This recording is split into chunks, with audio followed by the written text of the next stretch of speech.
हिंदूंच्या घरावरती हल्ले करणं, हिंदूंची प्रॉपर्टी लुटणं, हे का?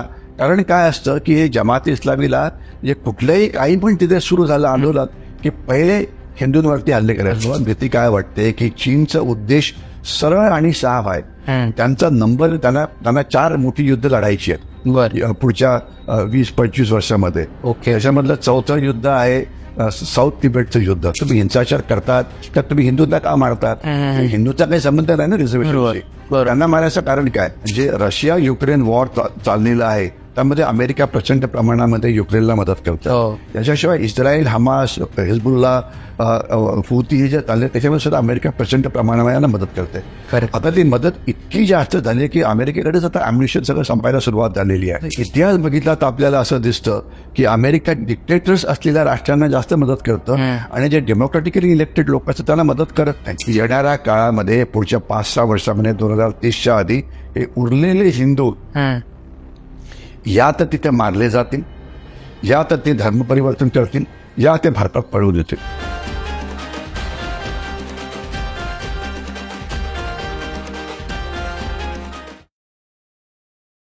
इक्सला स्टुडिओ प्रेझेंट्स आणि कॉस्मोस्टार मीडिया प्रेझेंट्स स्वीट टॉक्सच्या आजच्या पॉडकास्टमध्ये तुमच्या सगळ्यांचं मनापासून स्वागत. आपलं चॅनल हे जास्त करून स्पिरिच्युअल, ऑकल्ट आणि बाकी पॉडकास्ट आपण युजली कव्हर करतो. पण सध्या भारताच्या आजूबाजूला जी काही परिस्थिती चालू आहे आणि ज्या काही गोष्टी घडत आहेत त्यामुळे मला असं वाटलं की आता ह्यावर आपण काही ना काहीतरी बोललं पाहिजे. आपल्या चॅनल थ्रू काही ना काहीतरी संदेश म्हणा किंवा काय ॲक्च्युली घडतंय हे समोर आलं पाहिजे. आणि आपले जे युजली रोल मॉडेल्स असतात, जे सेलिब्रिटीज असतात, त्यांना बाकी गोष्टी खूप लवकर दिसतात, all eyes on this, all eyes on that, पण अशा गोष्टींमध्ये ते कोणी काही बोलत नाही. सो म्हणलं आपली यूट्यूब कम्युनिटी हळूहळू पुढे येते तर आपण पण यावर काहीतरी बोललं पाहिजे. आणि याच्यासाठी म्हणून ब्रिगेडियर महाजन सर आज आपल्यासोबत आहेत. सर तुमचं नमस्कार आमच्या पॉडकास्टमध्ये.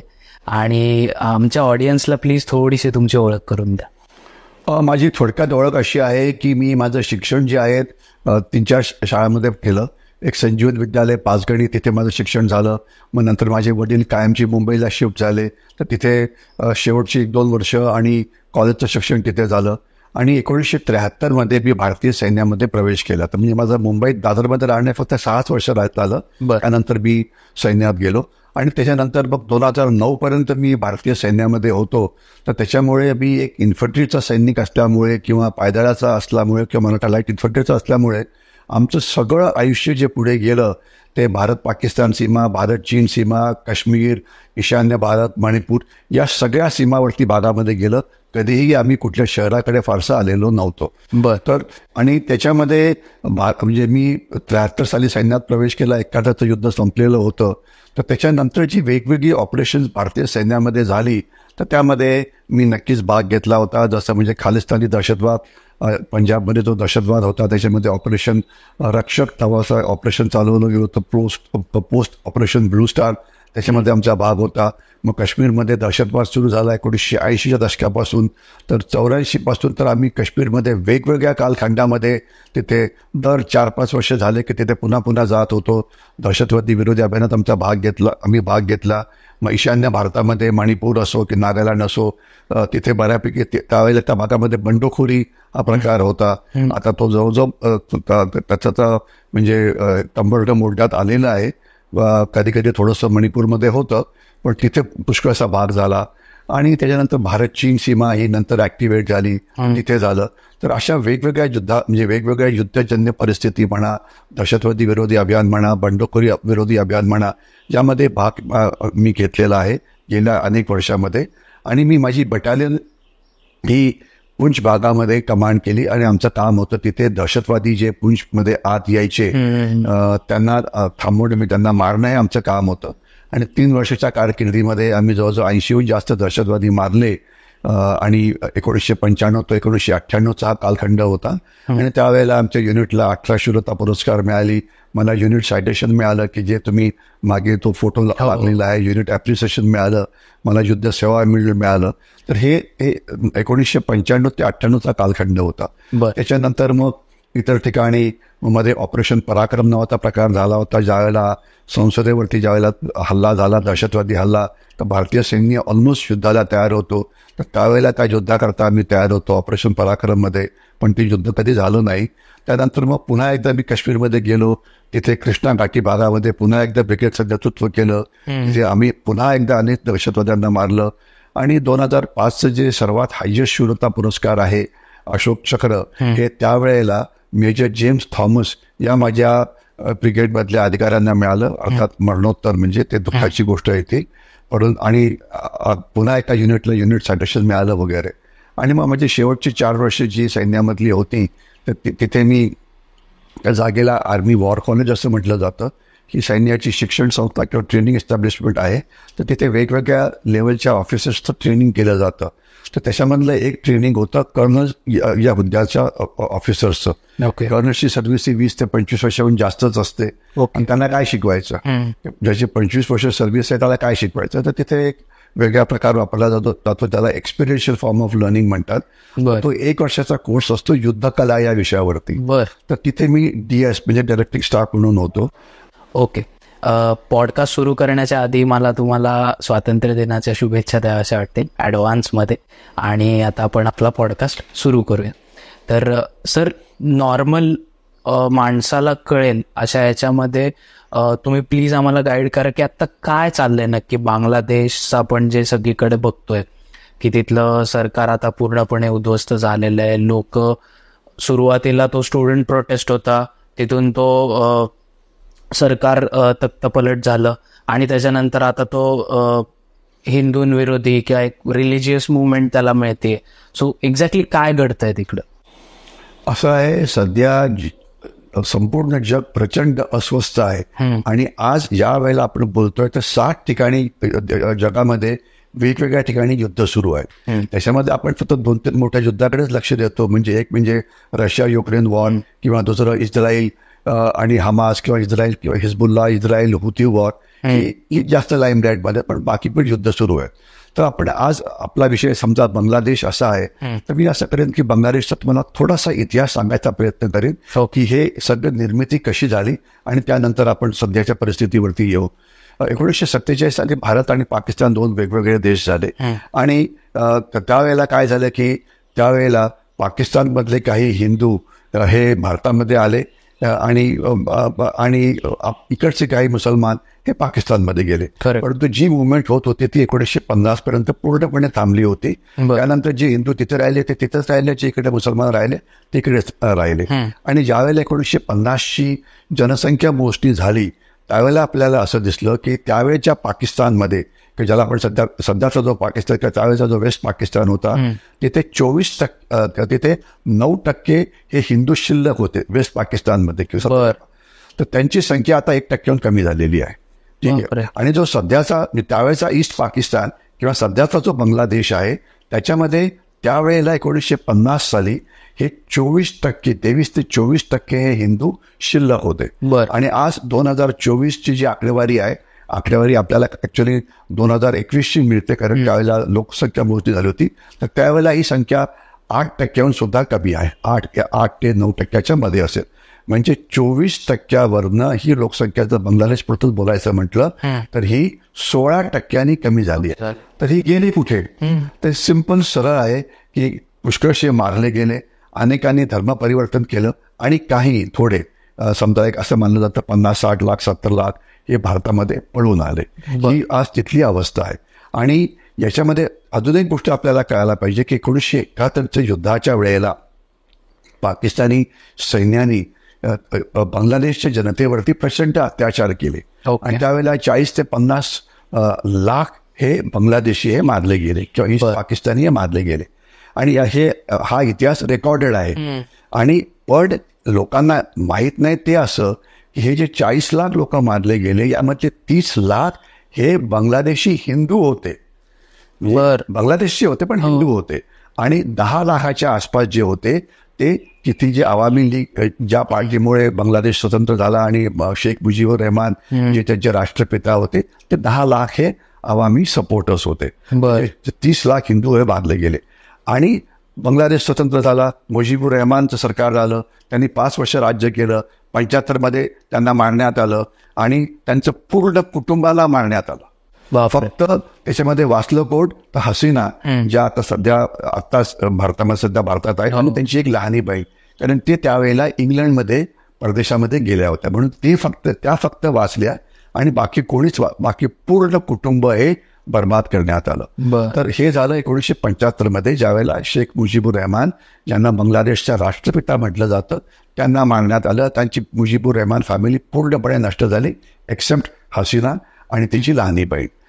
त्यानंतर हसीनाने एकाहत्तरच्या नंतर पुढचे 5 वर्ष त्यांनी भारतामध्ये आश्रय घेतला होता. आणि 75 ती भारतामध्ये राहत होती. आणि मग 76 साली तिला वाटलं की आज आपण पुन्हा परत जावं. मग त्या परत गेल्या. जर थोडक्यात इतिहास सांगायचा म्हटल्या तर त्यांनी अवामी लीग पक्ष त्यांनी तिथे पुन्हा सुरू केला. त्यावेळेला खलिद जिया यांचं राज्य होतं. मग कधी खलिद जिया बांगलादेश नॅशनल पार्टीच्या त्या असायच्या, कधी हसीना असायच्या, म्हणजे हे मागे पुढे होत राहायचं. म्हणजे 2-3 टर्म्समध्ये हसीना या लीडर ऑफ अपोजिशन होत्या. आणि नंतरचे शेवटचे 15 वर्ष, मी समजा आज 2024 आहे, त्याच्या मागचे जर तुम्ही 15 वर्ष बघितले तर कंटिन्युअसली हसीना या निवडणुका जिंकत गेल्या आणि त्या 5व्या वेळा बांगलादेशच्या म्हणजे पंतप्रधान या बनल्या. आणि आत्ताची जी निवडणूक झाली ही म्हणजे भारताच्या निवडणुका या 2-3 महिने आधीच झाली, तर त्यामध्ये त्यांना बहुमत मिळालं. आणि त्यामुळे त्यावेळेला असं मानलं जातं की 45 ते 50% लोकांनीच फक्त निवडणुकीमध्ये मतदानाकरता भाग घेतला. अनेकांनी भाग घेतला नाही, कारण विविध आहेत. म्हणजे काही जणांचं म्हणणं आहे की ती निवडणूक पूर्णपणे म्हणजे न्यूट्रल अशी नव्हती, पण त्या सत्तेमध्ये आल्या. आणि हसीना ज्या वेळेला पंतप्रधान होत्या तर त्यावेळेला तिथे जे उग्रवादी होते त्यामध्ये एक नाव घेणं महत्वाचं आहे, ते म्हणजे जमाते इस्लामी. जमाते इस्लामी ही एक उग्रवादी संस्था आहे. त्यांच्याविषयी बोलायचं म्हणजे तो एक वेगळाच एपिसोड होईल. परंतु थोडक्यात काय तरी त्यांना एक मुस्लिम राष्ट्र तयार करायचं आहे आणि त्यांना बांगलादेश वेगळा झाला पाकिस्तानपासून ते त्यांना अजिबात मान्य नव्हतं. आणि तो बांगलादेशमध्ये जेवढा हिंसाचार झाला त्यामध्ये त्यांचा हा अतिशय मोठा असा वाटा होता. हसीनाने त्यांना मात्र खूप कंट्रोल केलं. ज्यांनी हिंसाचारात भाग घेतला होता त्याच्या अनेक नेत्यांना त्यांनी फाशीवरती लटकावलं. तर म्हणजे हसीनाच्या काळामध्ये त्यांच्यावरती बऱ्यापैकी कंट्रोल होता आणि त्या बँड होतं. तर आता आपण ज्यावेळेला सध्याच्या परिस्थितीकडे येतो तर असं दिसतं की हसीना चा जमाते इस्लामीत एक मोठे शत्रू होतेच. याच्याशिवाय पाकिस्तानची गुप्तहेर संस्था ISI ही अनेक वेळा गडबड करण्याचा प्रयत्न करते. याशिवाय काही दिवसापूर्वी म्हणजे एक 2-3 आठवड्यापूर्वी हसीना या चीनमध्ये गेल्या होत्या. आणि चीनची त्यांची भेट ही 6 दिवसाची होती. आणि त्यावेळेला असं अपेक्षित होतं की चीन मोठ्या प्रमाणामध्ये बांगलादेशमध्ये गुंतवणूक करेल वगैरे, ज्याचं त्यांना प्रॉमिस केलं होतं. परंतु तसं काही झालं नाही. आणि म्हणजे चीनने नुसती बडबड केली पण त्यांना काहीही मदत केली नाही. तर त्याच्यामुळे हसीनांना राग आला आणि 6 दिवसाची जी भेट होती ती त्यांनी मध्येच थांबवली 4 दिवसानंतर आणि त्या परत आल्या, म्हणजे ती तिथे संपली. म्हणजे त्यांचे चीनशी संबंधही बिघडले होते, कारण चीन बोलत होता करायला काहीच तयार नव्हतं. याच्याशिवाय अमेरिका यांनी मध्ये बांगलादेशकडे एक प्रस्ताव पाठवला होता की बांगलादेशचं एक आयलंड आहे समुद्र किनाऱ्यापाशी, त्यांना ते आयलंड पाहिजे होतं, कारण त्यांना तिथे मिलिटरी बेस करायची एवढी इच्छा नव्हती, परंतु चीनवरती लक्ष ठेवण्याकरता आणि त्यांना तिथे चीनच्या भागामध्ये म्यानमारच्या थ्रू त्यांना बंडखोरी निर्माण करायची होती. चीनच्या म्हणजे जो तिथला जवळचा जो प्रांत त्याचं मी नाव विसरतो आहे, जो बांगलादेश सीमेला लागला, तिथे करायचं होतं. तर याकरता या प्रस्तावाला हसीनाने नाही म्हटले की आम्ही कुठल्याही देशाच्या विरुद्ध आमचा शत्रू असतो की मित्र असतो, आम्ही दहशतवादी नावाचं शस्त्र हे वापरणार नाही. तर त्यामुळे अमेरिकेला पण खूप राग आला होता. आणि अमेरिका हे एक असं राष्ट्र आहे की तसं म्हटलं तर हे biggest democracy of the world आहे. आणि अमेरिका कुठल्याही राष्ट्राच्या विरोधात ज्यावेळेला जातं तर त्याचं मुख्य कारण असतं की तो जो देश आहे तो डेमोक्रेसी म्हणजे लोकशाही हे फॉलो करत नाही. परंतु त्यांचा जर इतिहास बघितला तर आपल्याला असं दिसतं की अमेरिका डिक्टेटर्स असलेल्या राष्ट्रांना जास्त मदत करतं आणि जे डेमोक्रॅटिकली इलेक्टेड लोक असतात त्यांना मदत करत नाही. उदाहरणार्थ पाकिस्तान, तिथे हार्डली डेमोक्रेसी आहे, पण त्यांना मदत करतं. पण बांगलादेश जिथे 50% लोकांचं ते मतदान केलं होतं, त्यांना मदत करत नाही. मी ते स्वतःचं राष्ट्रीय हित फक्त जपतात. डेमोक्रेसी हा त्यांच्याकडे वापरणारा एक शब्द असतो. आणि त्यांनी हसीनाला म्हटलं होतं की तुमची डेमोक्रेसी ही म्हणजे चुकीशी आहे वगैरे वगैरे.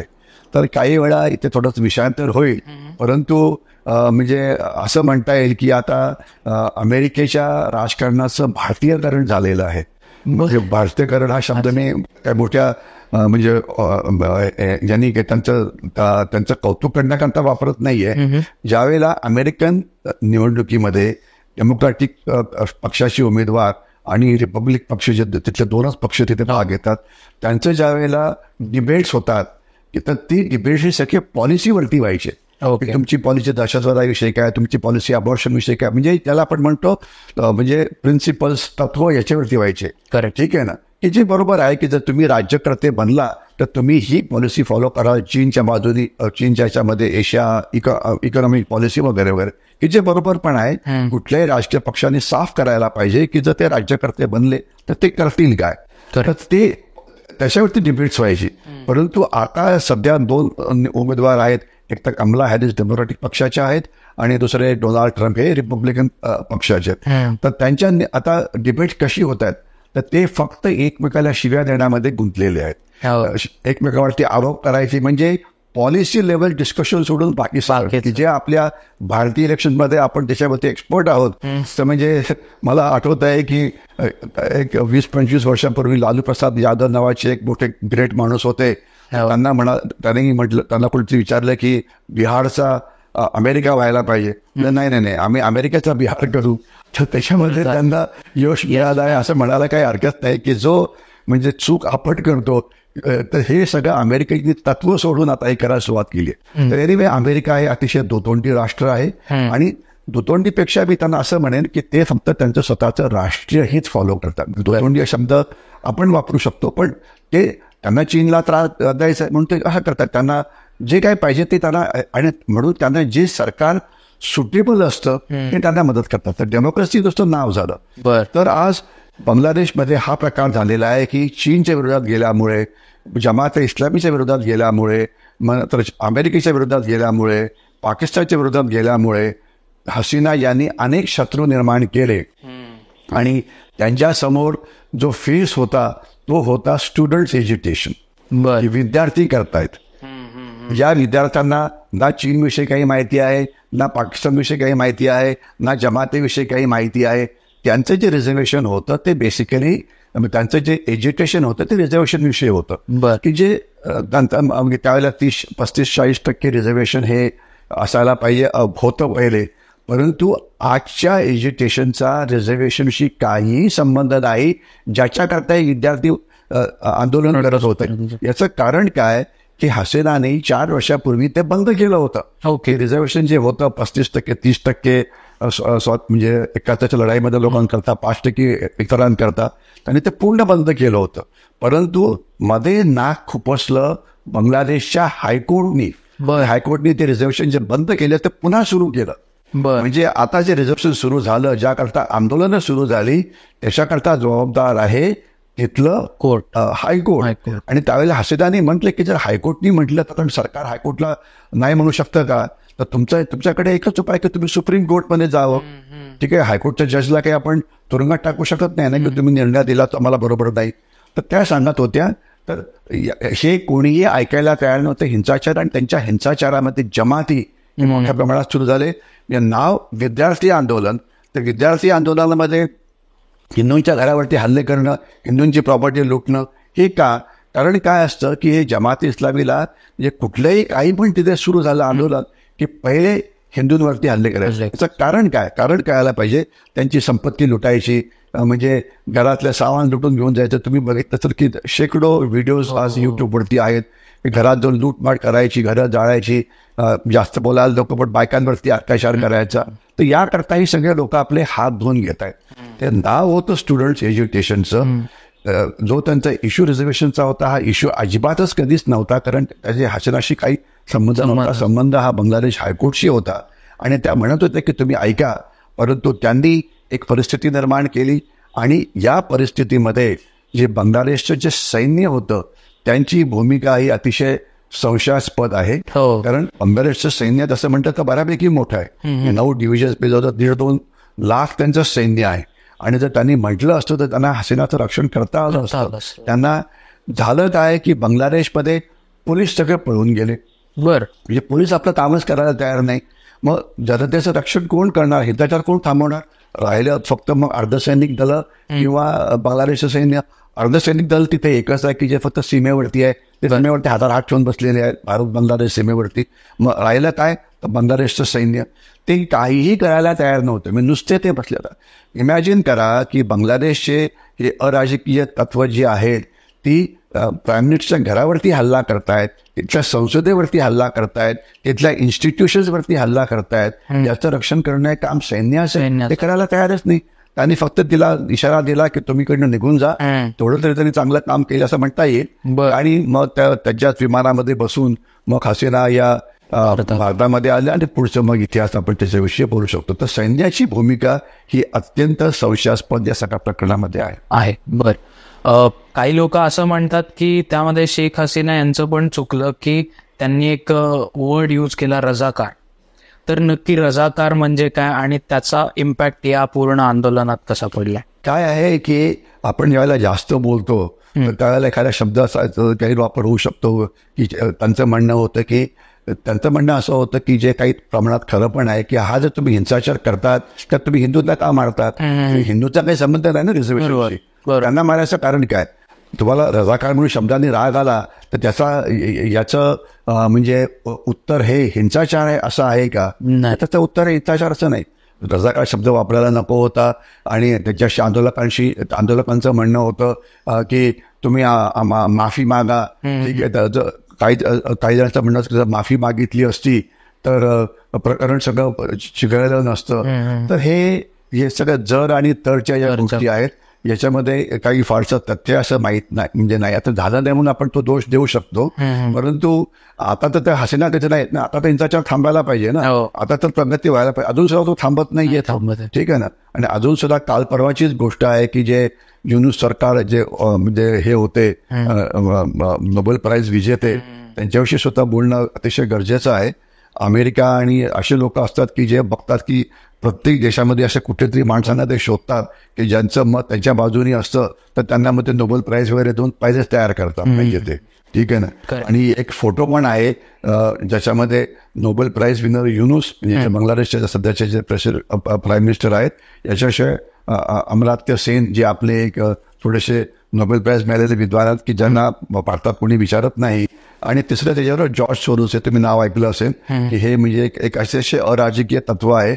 एक बिलियनर आहेत, त्यांना सगळ्या जगामध्ये क्रांती घडवून आणायची आणि त्याला एक डीप स्टेट नावाचा शब्द वापरला जातो, त्याच्यात त्यांचं मोठं नाव आहे. पण म्हणायचा अर्थ असा की शब्द चुकीचा वापरला, क्षमा मागायला पाहिजे होती, क्षमा मागितली, आता या की परत म्हणा.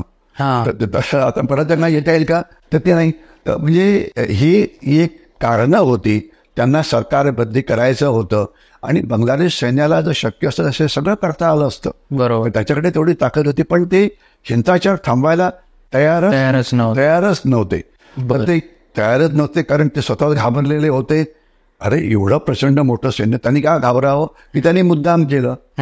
हे सगळे प्रश्न हे म्हणजे ग्रे झोन मध्ये जाणारे प्रश्न आहेत. याचं काही साफ आणि क्लिअर असं काही उत्तर नाही. परंतु एवढं नक्की की त्यांची भूमिका संशयास्पद होती. त्यांनी शब्द वापरायला नको होते, थोडंसं चुचकारायला पाहिजे होतं. म्हणजे थोडंसं म्हणजे असं पण म्हटलं जातं की त्यांनी गोळीबार केला तर गोळीबार करायला कमी करायला पाहिजे होता किंवा नॉन लिथल वेपन्स आपण ज्यावेळेला आपल्याकडे हे होतो तर आपण तिथे म्हणजे अश्रुधूर वापरतो. मग नॉन लिथल वेपन म्हणजे रबर बुलेट्स वापरल्या जातात किंवा पेलेट गन्स वापरल्या जातात किंवा वॉटर कॅनन्स वापरल्या जातात. म्हणजे याला नॉन लिथल वेपन म्हटलं जातं. ज्याच्यामुळे माणूस मारला जात नाही, तो तात्पुरता म्हणजे हे होऊन जातो. तर तशी वेपन्स वापरायला पाहिजे होती, पण त्यांना त्याच्याकडे ती वेपन नव्हतीच. आपल्याकडे ती पुष्कळ आलेली आहेत म्हणजे अनेक कारणामुळे. कारण काश्मीरमध्ये दगडफेक व्हायची त्यावेळेला सगळी शस्त्र ही आणण्यात आली की गोळी मारायची नाही, म्हणजे माणसाला मारायचं सोडून बाकी तुम्ही काय करता काय ते. तर ते आपण ते वापरतो.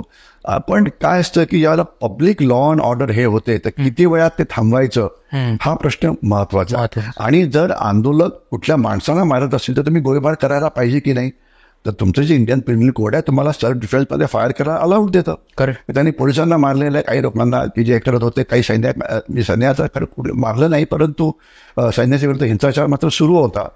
तर म्हणजे गोळी केव्हा फायर करायची हे एक अतिशय म्हणजे हे प्रश्न आहे. पण बेबी थोडंसं गोळीबार कमी करायला पाहिजे होता, थोडं नॉन डेटल वेपन जास्त वापरायला पाहिजे होते, थोडं त्याच्याशी बोलायला पाहिजे होतं. हे सगळे जर तर आहे. परंतु एक असं एक विचार आहे की असं झालं असतं तरी पण हा हिंसाचार थांबला असता. त्यांना हसीनाला तिथनं बाहेर काढायचंच होतं. हे निमित्त झालं. आता पुढे काहीतरी कारण अजून त्यांनी शोधलं असतं. बर. मला तुम्हाला 2 प्रश्न विचारावे असं वाटतील. एक तर म्हणजे तुम्ही जसं सांगितलं की सैन्याचं जे एक आर्मीचं त्यांचं जे स्टेटमेंट होतं किंवा ज्या प्रकारे ते गोष्टी करत होते, ऑपरेशन्स करत होते, ते थोडे संशयास्पद होते. तर त्यांनी जसं सांगितलं शेख हसीनाला की 45 मिनिटात तुम्ही सोडून द्या बांगलादेश आणि तुम्ही जा.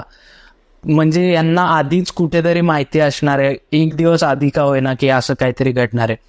सो त्यावेळी काही मे बी ॲक्शन्स घेता आल्या असत्या किंवा शेख हसीनाने जर ऑर्डर दिल्या असत्या तर ते पॉसिबल होतं. आणि दुसरा प्रश्न हा की मग त्यांनी बाहेर पाठवलं की तुम्ही बांगलादेश सोडा, तर मग त्या भारतातच का आल्या? बाकी पण ऑप्शन्स होते, जसं तुम्ही सांगितलं की पहिले ते UK मध्ये होत्या, तर UK वगैरे पण ऑप्शन होते, पण त्यांनी भारतच का चूज केला असावं? असं आहे की एक तर हे जे घडलं हे काही अकस्मात घडलेलं नाहीये. हे एक वेल प्लॅन ऑपरेशन होतं, त्याच्यात काही डाऊट नाहीये.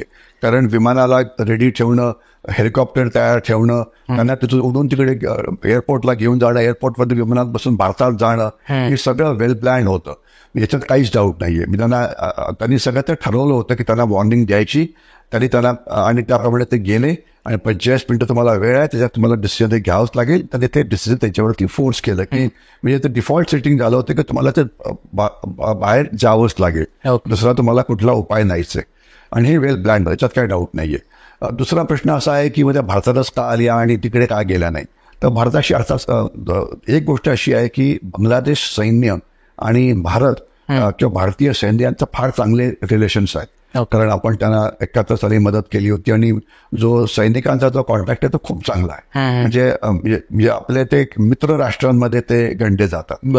आणि दुसरी गोष्ट अशी झालेली आहे की ट्रेडिशनली जे म्हणजे असे हे लोक पळून जातात, तर जसं पाकिस्तानचे समजा जे राज्यकर्ते अनेक वेळा पळून गेलेले आहेत, तर ते पळून कुठे गेले होते पहिल्यांदा, तर ते मिडल ईस्ट कंट्रीमध्ये पळून जायचे. म्हणजे सौदी अरेबिया म्हणा, दुबई म्हणा. तर तिकडे त्या का नाही गेल्या? कारण त्यांना तिथे अर्थात सेफ वाटत नव्हतं. सिम्पल गोष्ट आहे. 40-50 कंट्रीज आहेत आणि त्याच्यामधल्या ज्या 2-3 ज्याला म्हणतो शांत कंट्रीज, म्हणजे सौदी अरेबिया मोठा देश आहे, मग इराण मोठा देश आहे, मग दुबई ज्याला सोन्याची राजधानी म्हटलं जातं आहे, तर तिथे अगदी आरामात जाता आलं असतं. पण त्या तिथे गेल्या नाही का, त्यांना तेवढा विश्वास नव्हता. दुसरा याला प्रश्न युरोपचा. तर युरोपमध्ये ट्रेडिशनली म्हणजे इंग्लंड हा एक असा देश आहे की जिथे अनेकांनी आश्रय घेतलेला आणि त्यांची ती पॉलिसी पण आहे. नवाज शरीफ सुद्धा म्हणजे इंग्लंडमध्ये अनेक वर्ष राहिले आहेत आणि आता जे ते पुन्हा परत आले ते इंग्लंडमधनं परत आले. पण आता इंग्लंडमध्ये सध्या म्हणजे इंग्लंडचा असं म्हणता येईल की बिहार झाला आहे किंवा पश्चिम बंगाल झालेला आहे. तिथे इतका पश्चिम बंगाल शब्द जास्त बरोबर होईल. तिथे इतका गोंधळ सुरू आहे, इतका हिंसाचार सुरू आहे की तो हिंसाचार का चालू आहे, कसा चालू आहे हा एक वेगळाच विषय होईल.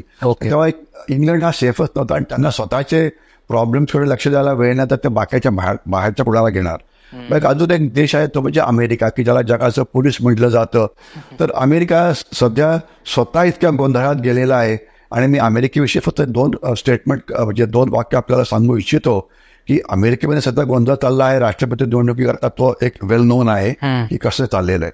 परंतु दुसरं काय झालेलं आहे की सध्या जे रशिया युक्रेन वॉर चाललेलं आहे त्यामध्ये अमेरिका प्रचंड प्रमाणामध्ये युक्रेनला मदत करतो. याच्याशिवाय इस्रायल, हमास, हिजबुल्ला, हुती हे जे चालले त्याच्यामध्ये सुद्धा अमेरिका प्रचंड प्रमाणामध्ये मदत करते.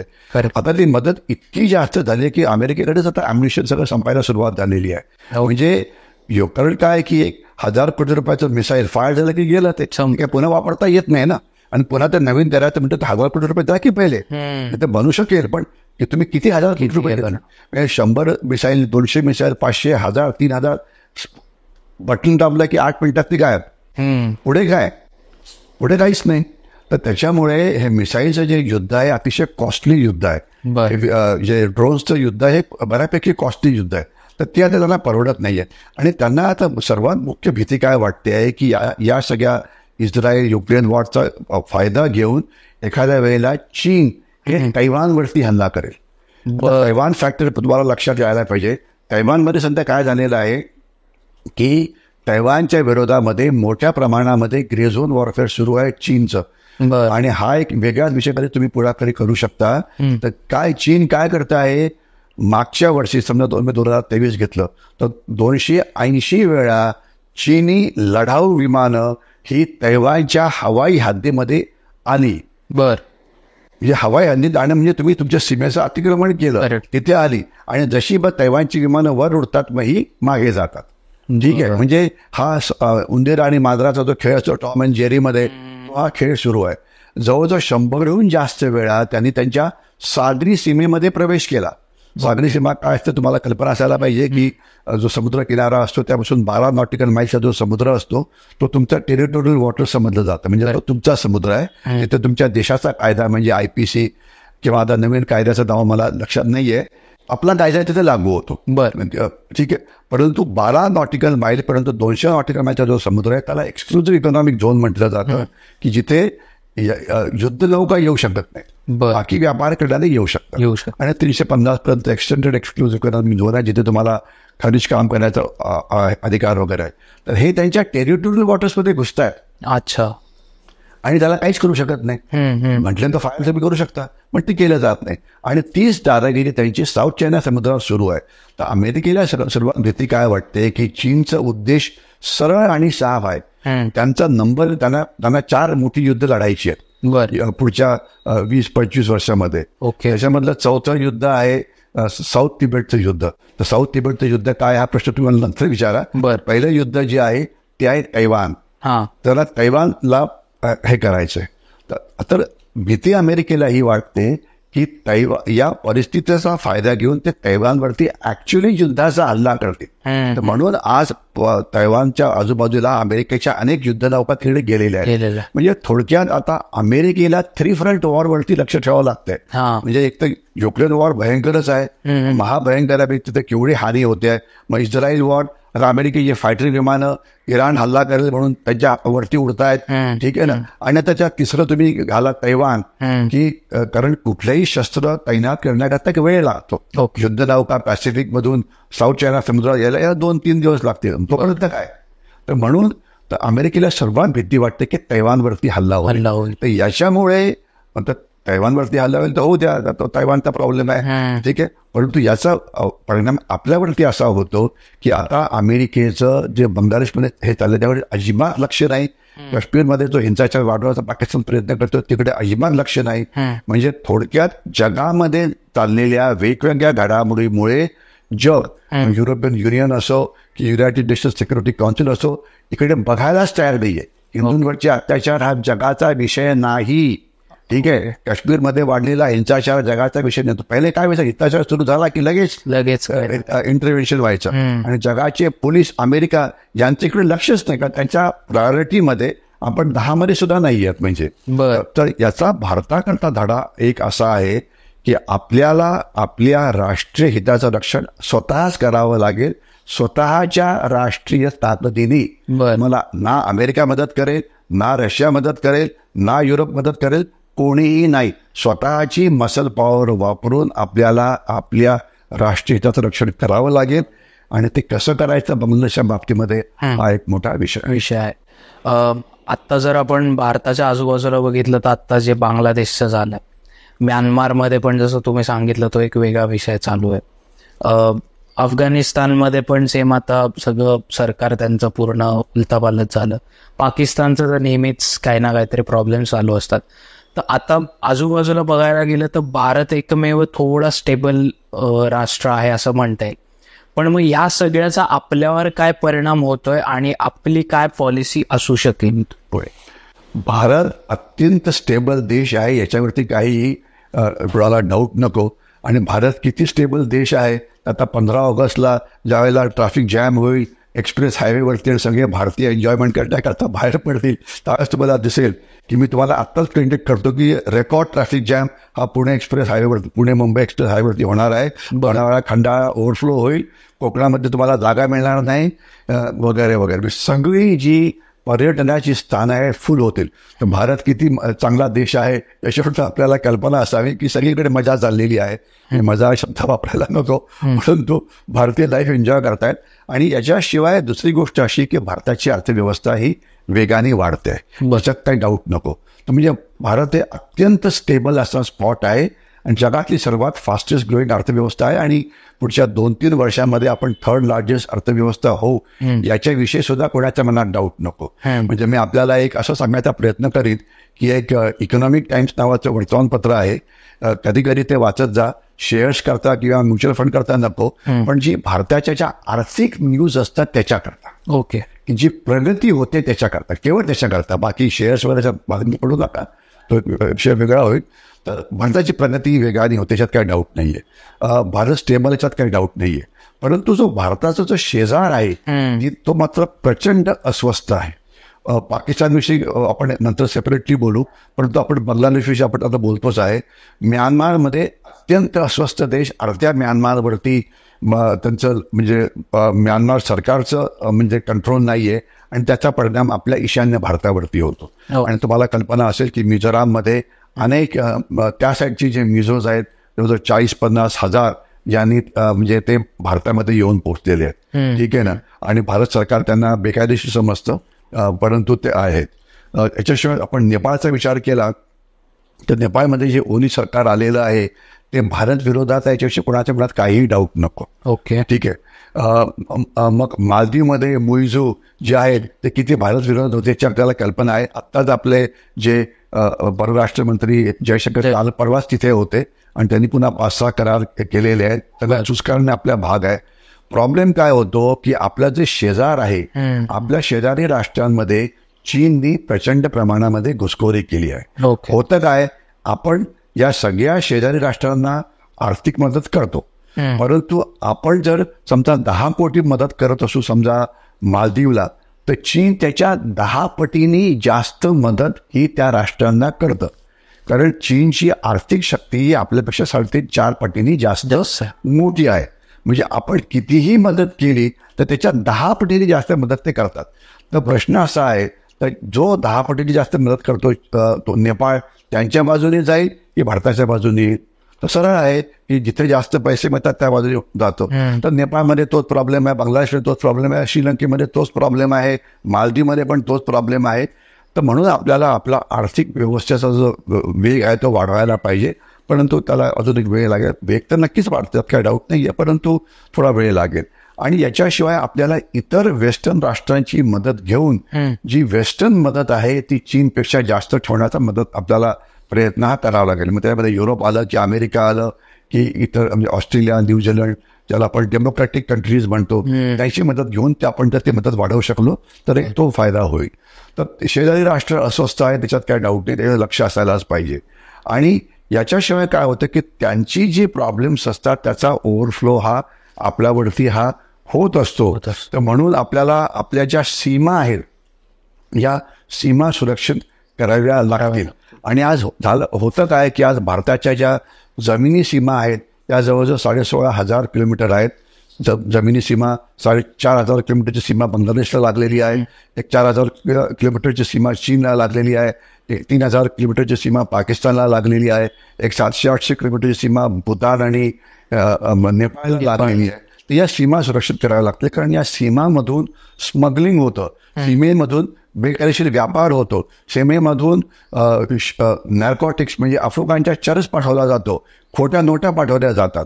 आणि जशा या जमिनी सीमा आहेत तशाच प्रकारे आपल्याकडे जवळजवळ 15,000+ किलोमीटरच्या समुद्री सीमा आहेत. ठीक आहे, ज्याच्यामध्ये आणि 2 द्वीपसमूह पण आपल्याकडे आहेत, अंदमान निकोबार आयलंड्स आणि लक्षद्वीप आणि निकोबार आयलंड्स. तर आपल्या जर नुसतं महाराष्ट्रापुरतं बोलायचं म्हटलं तर अरबी समुद्रामधून आपण 10,000 कोटी रुपयाचे ड्रग्स आपण पकडलेले आहेत आणि जे ड्रग्स आपण पकडतो त्याच्यापेक्षा कितीतरी जास्त पटीने ड्रग्ज हे आत आलेले असतात. पंजाब सीईओशी आपण बोलायचं म्हटलं तर 280हून जास्त ड्रोन्स पाकिस्ताननी भारतामध्ये पाठवले असं BSFचा रिपोर्ट आहे. BSF त्या सीमेचं रक्षण तिथे करतं आणि प्रत्येक ड्रोनची क्षमता 15-16 किलोग्राम एवढी आहे. गणित चांगलं असेल तर 16 किलोला तुम्ही 288 गुणा एवढे किलो ड्रग्स तुमच्या भारतामध्ये आलेले आहेत. आणि आज पंजाबमध्ये 50% युवक जे आहेत हे ड्रग्सच्या आहारी गेले आहेत. आणि उडता पंजाब तर वेगळ्या विषय आहे, पण तो उडता महाराष्ट्र किंवा उडता पुणे किंवा उडता मुंबई हा विषयावर तुम्ही जास्त फोकस करावं. आज प्रचंड प्रमाणामध्ये ड्रग्स हे उच्चभ्रू समाजामध्ये वापरले जातात आणि अतिशय इझिली ड्रग्स हे भारताच्या शहरामध्ये मिळतात. हे दुर्दैव आहे. ड्रग्सच्या विरुद्ध एक ऑल आउट वॉर व्हायला पाहिजे, कारण एखादा मुलगा जर ड्रग ॲडिक्ट झाला तर त्याला तिथून बाहेर काढणं हे सोपं नसतं. सर, प्रत्येक आर्मीची किंवा प्रत्येक देशाच्या आर्मीची एक पॉलिसी असते. आता तुम्हाला जास्त माहिती, माझं काही चुकलं तर मला तुम्ही करेक्ट करा. भारताची पॉलिसी अशी आहे की जर कोणी अटॅक केला तर आम्ही डिफेन्स करू. पण तुम्हाला असं वाटतं का आत्ता जी आजूबाजूला स्थिती आहे एक ॲग्रेसिव्ह पॉईंट ऑफ व्ह्यूने, की ही जसं तुम्ही म्हणलात की कोणाचं लक्ष नाही आपल्याकडे तेवढं, जसं अमेरिकेच्या आपण प्रायोरिटी लिस्टमध्ये पण नाही आहोत, तर मग ही चांगली वेळ असू शकते की जे बांगलादेश सोबत 71 मध्ये झालं होतं की आपण चांगल्या फेथमध्ये त्यांना सरेंडर झाल्यानंतर त्यांना तरी पण तो देश चालू दिला. बांगलादेश त्याच्यानंतर तर झाला. मग ही आत्ता चांगली वेळ आहे की तो परत भारतामध्ये भाग घेऊ शकतो आणि पुढच्या काही वर्षांमध्ये परत पाकिस्तान भारतामध्ये येऊ शकतो. तर थोडा ॲग्रेसिव्ह पॉईंट ऑफ व्ह्यूने हे घडू शकतं, तर असं तुम्हाला वाटतं? असं आहे, तुमचा प्रश्न आहे की बांगलादेशला आपण भारतामध्ये सामील करू शकतो का मिलिटरी ॲक्शन घेऊन, किंवा पाकिस्तान, समजा पाकिस्तानी ऑक्युपाईड काश्मीर हा अनेकांच्या मनात प्रश्न येतो की त्याला आपण भारतात सामील करायचं आहे का. ठीक आहे ना. तर असं आहे की मिलिटरीनी त्याचे दोन ॲस्पेक्ट्स आहेत, मिलिटरी ॲस्पेक्ट्स आणि पॉलिटिकल ॲस्पेक्ट्स. मिलिटरीनी जसं मी सैन्य बघितलं तर त्याचं सैन्य बांगलादेशचं कमी आहे. ठीक आहे. तर ते मिलिटरीली अनेक गोष्टी होऊ शकतात. परंतु आज होतं काय की जर तुम्ही बांगलादेशवरती हल्ला केला समजा, तर नुसतं तुमची लढाई ही बांगलादेशच्या सैन्याबरोबर नसेल, त्यांना पाकिस्तान मदत करेलच, परंतु त्यांना चीन मदत करेल. म्हणजे जिथे जिथे भारत काहीही करायचा प्रयत्न करेल तिथे चीन 100% मध्ये उतरेल. तर म्हणजे ते एक महायुद्धाची परिस्थिती अशीही निर्माण होईल. ठीक आहे. तर महायुद्धाच्या परिस्थितीला तुम्ही तयार आहात का, तर त्याचं उत्तर आहे नाही, त्याच्या भानगडीत पडू नये. म्हणजे आता इव्हन चीनसारखी राष्ट्र किंवा अमेरिकेसारखी राष्ट्र जी आहे ही कुठल्याही सरकारला, जे त्यांच्या विरोधातलं सरकार आहे, ज्यांना त्यांच्या बाजूने आणायचं आहे, तर ते त्यांना युद्धाचा म्हणजे वापर करून त्यांना आपल्या बाजूला आणत नाहीयेत. ओके. म्हणजे इन्क्लुडिंग आफ्रिकेतली लहान लहान राष्ट्र जिथे सैन्यच नाही, जिथे फार तर 1-2 हजार दहशतवादी असतील, किंवा सोमालियासारखं राष्ट्र तिथे सैन्यच नाहीये, तर ते 100 तिथे समजा 2,000-3,000 फार बंदूकधारी असतील. त्यांची काय कॅपॅसिटी काहीच नाही जवळजवळ, आफ्रिकेत तर खास तर. ठीक आहे. किंवा मिडल ईस्टची लहान लहान राष्ट्र, तर त्यांना तुम्ही आरामात आणू शकता. पण तिथे पण त्या भानगडीत ते पण पडत नाही, चीन पण पडत नाही. बरोबर की नाही, सेपरेट प्रश्न आहे. कारण त्यांना वाटतं की तिथे अडकलं होईल काय. आपण सोमालियामध्ये गेलो, अमेरिका तिथे गेलं, तर तिथे अडकवण्याकरता अमेरिकेला मग चीन त्याच्या दुसऱ्या पक्षाला मदत करेल. म्हणजे हे प्रॉक्सी वॉर तिथे सुरू होईल आणि मग दोन विरोधी गट, एका बाजूला समजा अमेरिका आणि मित्रराष्ट्र, दुसऱ्या बाजूला चीन आणि रशिया, आणि पाहता तुम्हाला इराण ऍड करतायत. म्हणजे या सगळ्या लहान लहान देशात सुद्धा जिथे सैन्य नाही, जिथे त्यांची काही क्षमता नाही, तिथे हा प्रॉब्लेम, म्हणजे ती तिथे एक महायुद्धाची परिस्थितीही निर्माण होईल. म्हणून सध्या जी परिस्थिती वापरली जाते, चीन एक जगामध्ये चीनचं एक मल्टी डोमेन युद्ध सुरू आहे, ज्याला ग्रे झोन वॉर म्हटलं जातं, ज्याला हायब्रिड वॉर म्हटलं जातं, ज्याला अनरिस्ट्रिक्टेड वॉर म्हटलं जातं, त्याला मल्टी डोमेन वॉर सुद्धा म्हटलं जातं. म्हणजे वेगवेगळ्या पद्धतीने चीन जगाशी लढतोय. तर त्याच्यामधली त्यांची एक लढण्याची पद्धत आहे रिजिम चेंज. ओके. म्हणजे भारतामध्ये तुम्हाला पक्ष नंबर 1 जास्त सोयीस्कर आहे, त्यांना मदत करायची आणि जो पक्ष तुमच्या विरोधात आहे त्यांचा पराभव करायचा. आणि हे भारतात होतं आहे की नाही होतं आहे काही प्रमाणामध्ये. विषय थोडा सेन्सिटिव्ह होईल, परंतु मी तुम्हाला काही गोष्टी कोट करू शकतो. डोनाल्ड ट्रम्प जे अमेरिकेचे राष्ट्रपती होते, त्यांनी म्हटलं होतं की चीननी अमेरिकेच्या निवडणुकीमध्ये हस्तक्षेप केला होता.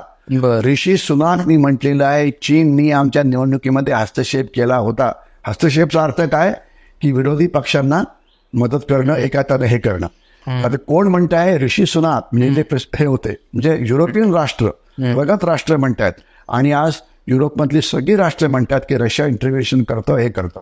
तर पॉलिटिकल इंटरव्हेन्शन, आपल्या बाजूने असलेल्या राजकीय पक्षांना मदत करणं, आपल्या बाजूने असलेल्या NGOजना मदत करणं, आपल्या बाजूने असलेल्या ॲक्टिव्हिस्टना मदत करणं, ही युद्धाची एक नवीन पद्धती आहे. हा एक विषय वेगळाच आहे. आणि आज NGOज तुमचं जे जास्त नुकसान करू शकतात तेवढं नुकसान युद्ध हे करू शकत नाही, लक्षात असावं.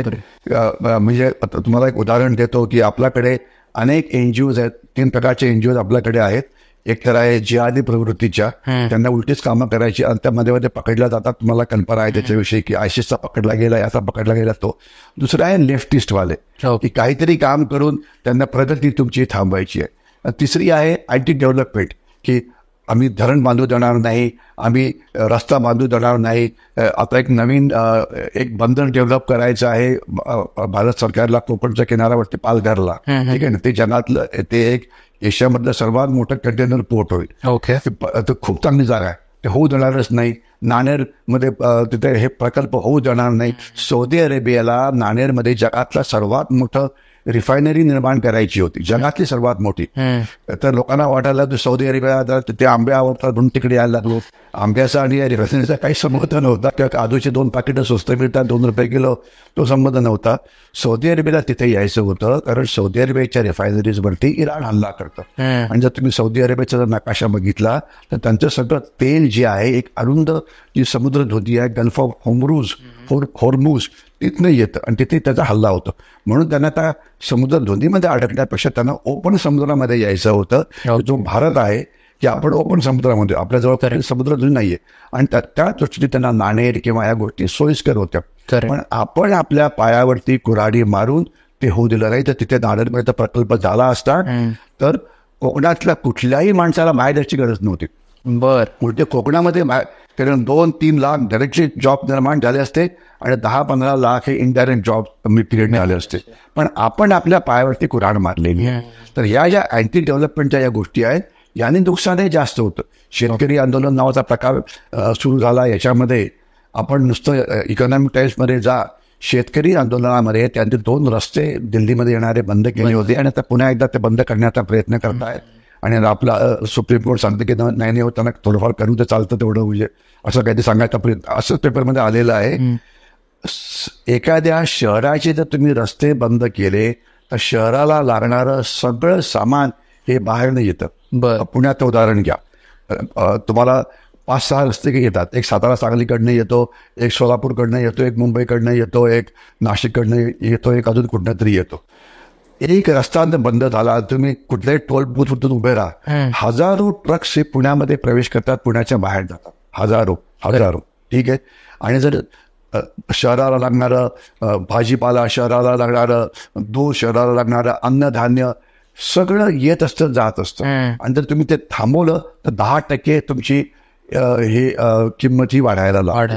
तर 4 ते 5 हजार कोटी रुपयाचं रोज नुकसान होत होतं दिल्ली किंवा नॅशनल कॅपिटल रिजनचं. कारण शेतकऱ्यांनी 2 रस्ते अडवून ठेवलेले होते. आणि तोच प्रकार इकडे पण होतो. ज्या वेळेला इथले रस्ते अडवले जातात आपलं केवढं नुकसान होतं. म्हणजे उत्सवामुळे म्हणा किंवा ह्याच्यामुळे म्हणा काय होतं, लोकांना लांबून द्यावं लागतं, ट्रॅफिक जाम होतो.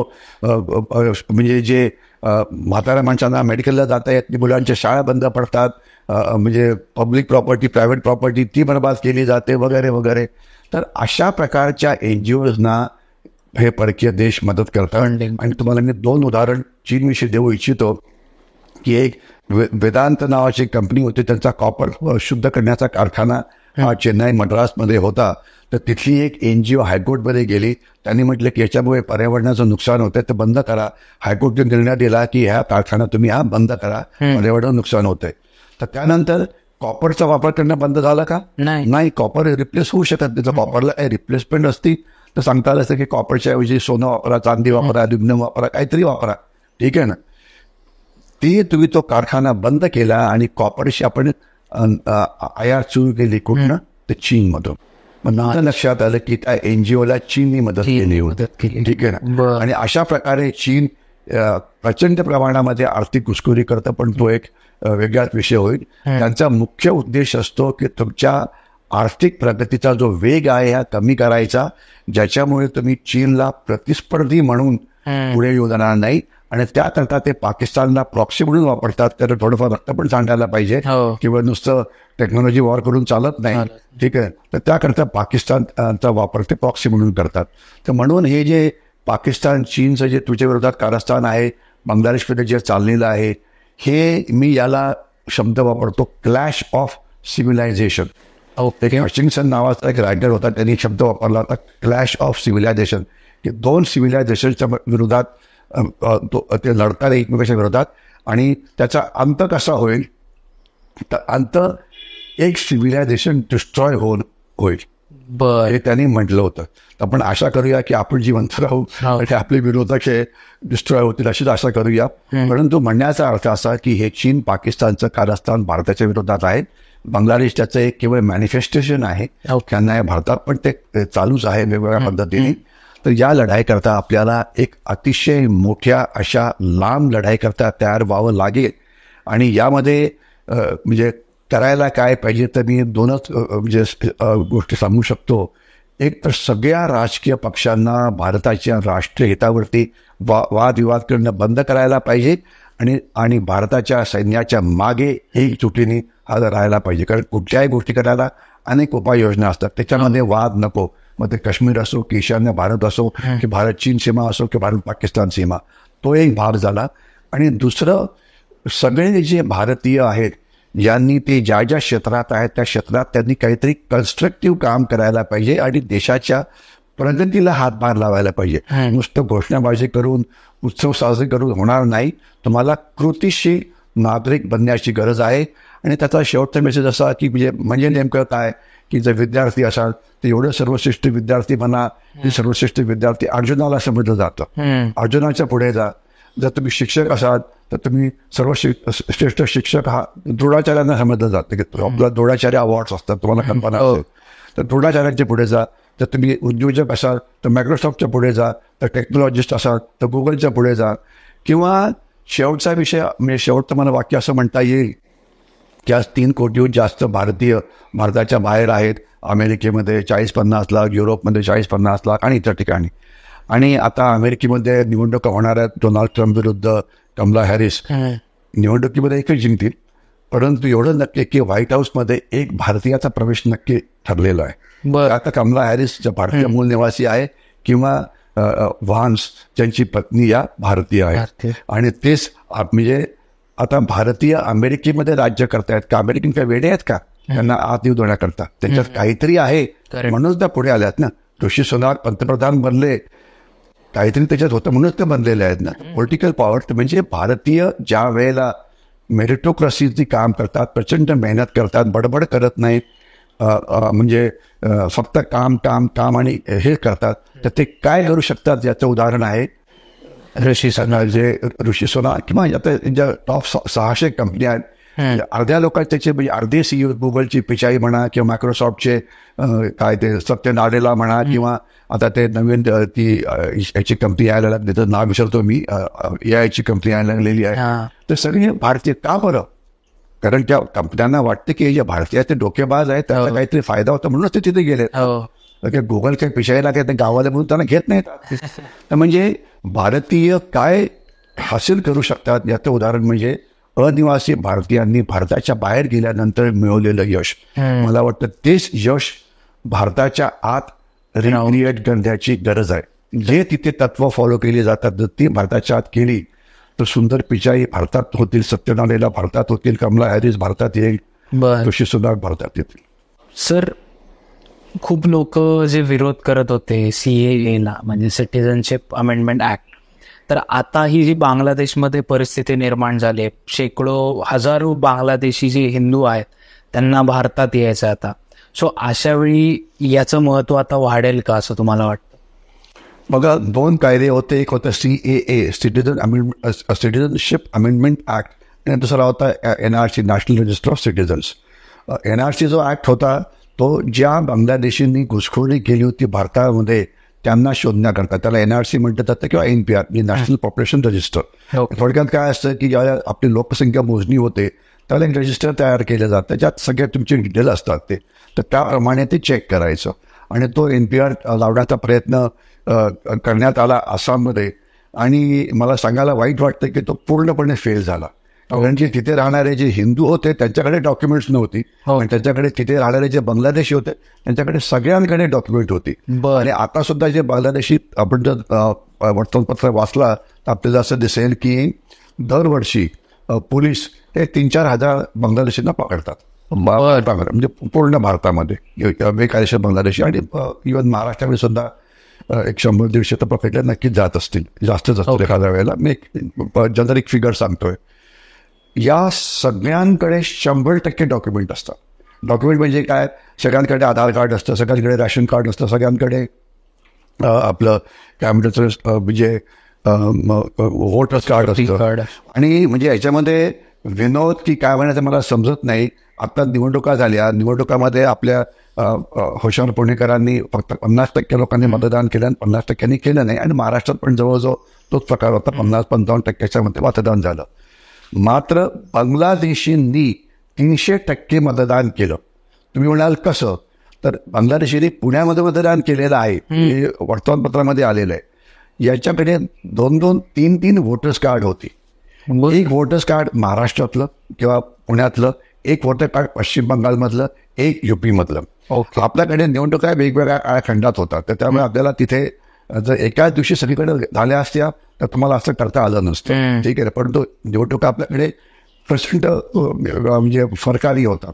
आणि दुसरं असं की सरकारने मागच्या वर्षी एक निर्णय द्यायचा प्रयत्न केला होता की वोटर्स कार्डला लिंक करावं हे आधार कार्डशी, पण त्यांना अनेक लोकांनी विरोध केला. आमच्या काय याच्यावरती म्हणजे आमच्या काय म्हणतात राईट्सवरती हात लावतोय. कारण वोटर्स कार्डवरती आयडेंटिटी काही नाहीये, परंतु जे आधार कार्ड आहे तिथे तुम्हाला आधार कार्ड डुप्लिकेट करता येत नाही. कारण तिथे तुमच्या आयरी स्कॅन आहे, तुमच्या डोळ्याचा स्कॅन आहे, तुमचा थंब इम्प्रेशन आहे, अनेक गोष्टी आहेत. तर जर आधार कार्ड आणि वोटर्स कार्ड लिंक झालं तर तुम्हाला फेक वोटर्स कार्ड बनवता येत नाही. म्हणजे समजा तुमचं नाव आहे ABC, तर पहिलं कार्ड ABC, दुसरं कार्ड CAB, तिसरं नाव BAC. म्हणजे त्याचे तुम्ही व्हेरियस परम्युटेशन कॉम्बिनेशन करा आणि तुमची ती कार्ड बनवू शकता, आणि ती बनलेली आहेत. तर म्हणून आज फक्त 50 ते 60% वोटर्स कार्ड ही म्हणजे त्याला लिंकअप झाली आधार कार्डशी.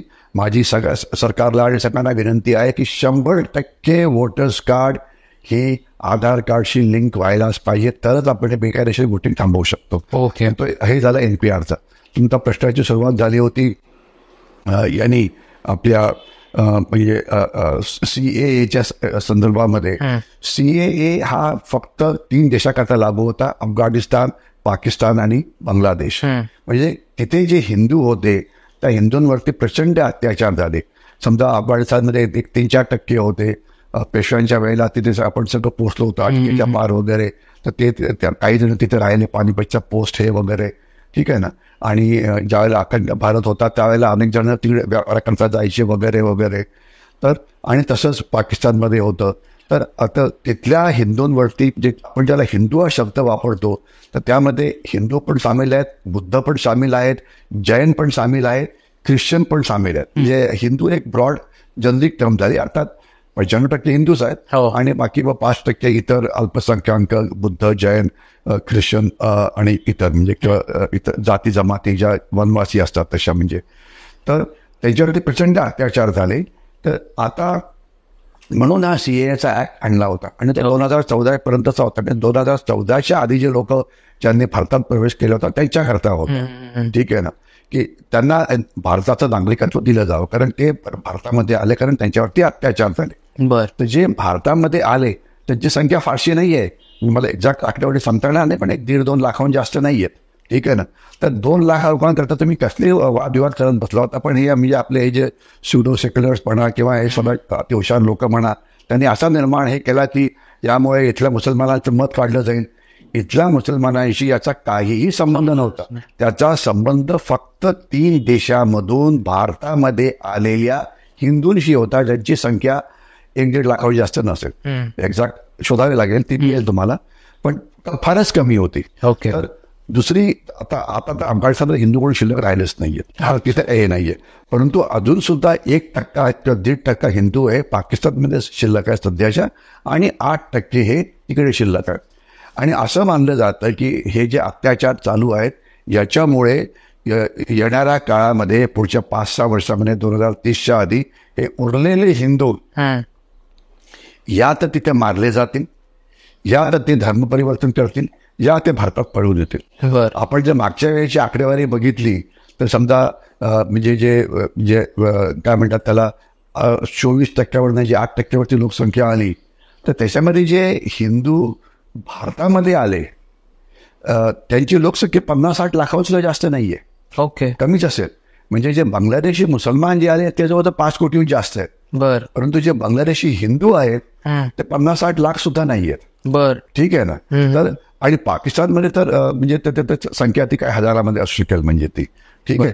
तर त्याच्यामुळे हे सीए हे त्या लोक ज्यांच्यावरती अत्याचार झाले त्यांच्याकरता होतं, आणि ते व्हायलाच पाहिजे होतं. पण मध्ये सुप्रीम कोर्टमध्ये लोक गेले, हे सगळे वकील मंडळी की जे अतिशय काही लोक अतिशय अत्यंत देशद्रोही आहेत, त्यांनी हे केलं आणि ते त्या कायद्याच्या कचाट्यामध्ये अडकलं. पण मला असं वाटतं आता येणाऱ्या काळामध्ये 2014मध्ये आपण ज्या थांबवलं तिथे थांबायला नको. आता हे आपण कंटिन्युअस ठेवायला पाहिजे, कारण आता ही लोक येतील पुढच्या 5-6 वर्षामध्ये. म्हणजे मी जे भाकीत करतो किंवा जे मी सांगायचा प्रयत्न करतो चुकीचं ठरावं अशी माझी इच्छा आहे. कारण कुठल्याही तज्ञाला वाटतं की आपण जे सांगितलं ते खरं झालं तर तुम्ही सांगा की बघा तुम्हाला मी 5 वर्षापूर्वी सांगितलं होतं. परंतु ही काही मोठी अभिमानाने सांगण्याचं काही मोठं हे नाही येते, तर चुकीचं ठरावं अशी माझी इच्छा आहे. परंतु तसं होणार नाही. स्टॅटिस्टिकली हे सगळे लोक पुढच्या 5-6 वर्षामध्ये भारतामध्ये येतील, याच्यात कोणाच्या मनावर शंका नको. तर सीएचा कायदा तो 2014 पर्यंत होता, तो पण वाढवायला पाहिजे, आणि जे येतील त्यांना भारताचं नागरिकत्व हे द्यायलाच पाहिजे, याच्याविषयी कोणाच्या शंका नको. बर. बहुतेक कालपर्यंत तरी अजून काय आलेलं नव्हतं स्टेटमेंट की नक्की काय आपण पावलं उचलतोय तिथल्या हिंदूंविषयी. आतापर्यंत काय आलंय? आता आपण पॉडकास्ट रेकॉर्ड करतो. असं आहे, बांगलादेशपर्यंत हिंदूंचं आपण रक्षण कसं करायचं, तर म्हणजे आपल्याला म्हणजे नुसते स्टेटमेंट जाहीर करण्याशिवाय किंवा इशारे देण्याशिवाय आपल्याकडे दुसरा काहीच उपाय नाही. म्हणजे आपण काही फिजिकल इंटरव्हेन्शन काही करू शकत नाही. हिंदूंचं रक्षण करा प्लीज, एवढंच फक्त म्हणणं आपल्या हातात आहे. आताच काल परवाच यांची एक हे झाली होती, म्हणजे न्यूज कॉन्फरन्स झाली होती युनूस यांची, की जे सध्या त्याचे पंतप्रधान आहेत. त्यांनी म्हटलं होतं की मी हिंदूंचं रक्षण करेन, त्यांनी असं म्हटलेलं आहे. आणि त्यांचे जे अल्पसंख्याक मंत्री आहेत त्यांनी असं पण म्हटलं की आम्ही सॉरी आहोत की आम्ही हिंदूंचं रक्षण करू शकलो नाही, परंतु यामध्ये जबाबदार जे आहेत ते सगळे जमाते इस्लामी आणि हे सगळे उग्रवादी आहेत. तर त्यांची स्टेटमेंट्स ही पॉझिटिव्ह आहेत. ते म्हणतात की आम्ही रक्षण करू. ठीक आहे. परंतु आश्वासन देणं आणि त्याच्यावरती अंमलबजावणी करणे 2 वेगळे मुद्दे असतात. तर अजून सुद्धा हिंदूंवरती ही गडबड चालूच आहे.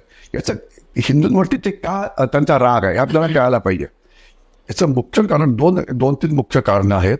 की एकचं कारण असं आहे की बांगलादेश हा अतिशय घनदाट लोकवस्ती असलेला देश आहे. जगातलं सर्वात घनदाट लोकवस्ती ही बांगलादेशमध्ये आहे, प्रचंड. आणि घनदाट लोकवस्ती एवढंच नाही, तर ज्यावेळेला पावसाळा येतो जो 4-5 महिने वर्षातला असतो, तर त्यावेळेला 20-25% बांगलादेश हा पाण्याखालती जातो. पुन्हा रिपीट करतो. तुम्ही तर बांगलादेशच्या नद्या बघाल, मेघना नदी, ब्रह्मपुत्रा नदी किंवा गंगा नदी, तर त्याच्या आजूबाजूचा इलाका जिथे त्यांच्या बाउंड्री तिथून तुम्ही 25-30 किलोमीटर हे पाण्याखालती जातं. म्हणजे तिथे माणसं जमिनीवरती राहत, त्या भागात ते लोक बोटीत राहतात. बरं. जसं पाण्याची लेवल बोटवरती येते आणि ते बोटीला बांधलं असतं कशाला, कुठल्याही झाडाला. जास्त प्रवाह आला तर बोट वाहून जाईल. तर मी तिथे जमिनीचा मोठा प्रेशर आहे. एक तर ज्या भागात नद्या आहेत त्या भागात, आणि दुसरा तिथे एक खालती जो भाग आहे त्याला म्हणतात सुंदरलान. सुंदरबन हा एक त्रिभुज प्रदेश आहे जिथे ब्रह्मपुत्रा गंगा या मिळतात आणि त्याला सुंदरबन असं म्हटलं जातं. आणि सुंदरबनचा 33% सुंदरबन हे भारतामध्ये आहे, भारताच्या पश्चिम बंगालमध्ये, आणि एक 66% जे आहे ते बांगलादेशमध्ये. तर ही सगळी छोटी छोटी आयलंड्स आहेत, तिथे नद्यांची छोटी छोटी पात्र आहेत, तिथे येऊन मिळतात. आणि तिथे हाय टाईड आली, हाय टाईड म्हणजे त्यावर भरती आली की त्याच्यातला काही भाग पाण्याखाली जातो. ओके. काही म्हणजे काही तिथली जी छोटी छोटी आयलंड्स आहेत, 200-300 जास्त आयलंड्स असतील, की हाय टाईडमध्ये ती पाण्याखाली जातात, लो टाईडमध्ये ती वरती येतात. ठीक आहे ना. आणि असं मानलं जातं की ग्लोबल वॉर्मिंगमुळे पाण्याची लेवल वाढणार आहे आणि जवळजवळ अर्ध्याहून जास्त जो म्हणजे हा त्रिभुज भाग आहे तिथे वॉटर लेवल तशी पहिलेच फार वरती आहे, ते पाण्याखाली जाईल. अरे बाप. मग काय होईल तर तिथे जवळजवळ 2 कोटी लोक राहतात. बाप. त्यांनी कुठे यावं तर एकच तुम्हाला चान्स ते उत्तर देण्याचं की ते म्हणजे भारतामध्ये. याच्यात काही डाऊटच नाहीये. म्हणजे हिंदू तर येतील पण हे पण लोक येतील आणि याला कारण असतं ग्लोबल वॉर्मिंगचं. राईट. तर याच्यामुळे आपल्याला हा CA ऍक्ट, आपला NRC ऍक्ट, आपला NPR ऍक्ट याच्यावरती खूप लक्ष द्यावं लागेल. आणि हे जे लोकसंख्येचं जे आक्रमण आहे हे अतिशय भयंकर आहे आणि त्यांनी भारतामध्ये काय केलंय हा एक वेगळा विषय होईल. तुमच्यावरती माझं पुस्तक असं. ओके. मला तुम्हाला एक थोडं पॉलिटिकली विचारावं असं वाटेल की आपले जे पंतप्रधान आहेत त्यांची ही टर्म जी आहे ही म्हणजे यामध्ये त्यांना बहुमत नव्हतं, त्यामुळे अलायन्स प्रमाणे आता हे सरकार बनलेलं आहे. याच्या आधी ज्या 2 टर्म होत्या त्यावेळी बहुमत असल्यामुळे सगळा त्यांचाच कंट्रोल होता, त्यांच्या सरकारचा कंट्रोल होता. आणि त्यावेळी ऑपरेशन्स जे झाले, एक तर आपलं उरीचं आपण जे म्हणतो सर्जिकल स्ट्राईक झाला, एक एअर स्ट्राईक झाला. पण आता जी एक परिस्थिती निर्माण होते तर हा खरंच टेस्टिंग पिरियड असेल एस्पेशली या सरकारसाठी आणि त्यांच्या फॉरेन पॉलिसीसाठी. नक्कीच. आता आपण आज विषय म्हणजे डिस्कस केलाय तो बांगलादेशचा, परंतु याच काळामध्ये आपण जर बघितलं असेल तर जो काश्मीरचा भाग आहे, साऊथ ऑफ पीर पंजाब म्हणजे जम्मू उधमपूरचा भाग, जिथे पुंछ, राजौरी, सुरनकोट हा भाग सगळा येतो, तर तिकडे दहशतवादी हिंसाचार वाढलेला आहे. आणि ट्रेडिशनली दहशतवादी हिंसाचार काश्मीर खोऱ्यामध्ये व्हायचा आणि दहशतवाद तिथे होता. आणि या पुंछ राजौरी भागात जिथे मी पण सर्व्हिस केली, जिथे मला अनेक अवॉर्ड्स मिळाली होती, तर त्या भागामधला हिंसाचार गेले 15 वर्ष हा त्याचं कंपाऊंड मोडलेलं होतं. ठीक आहे. तर तिथे नव्हता, परंतु आता तो अचानक वाढला आहे. आणि जे हल्ले झाले आता गेल्या 4-5 महिन्यामध्ये हे सगळे सैन्यावरती झाले. तर पहिले जे हल्ले व्हायचे ते सॉफ्ट टार्गेट्सवरती काश्मीर खोऱ्यामध्ये व्हायचे. सॉफ्ट टार्गेट म्हणजे बायका, मुलं, मग तिथे आलेले मायग्रंट्स, तिथे आलेले शिक्षक, टुरिस्ट वगैरे. परंतु आता जे हल्ले साऊथ ऑफ पीर पंजाब झालेले आहेत ते सैन्यावरती झालेले आहेत. तर याचं कारण असं की पाकिस्तानला असं वाटतंय की काश्मीर म्हणजे तिथे पाकिस्तान हिंसाचार वाढवतो. याला अनेक कारणं आहेत.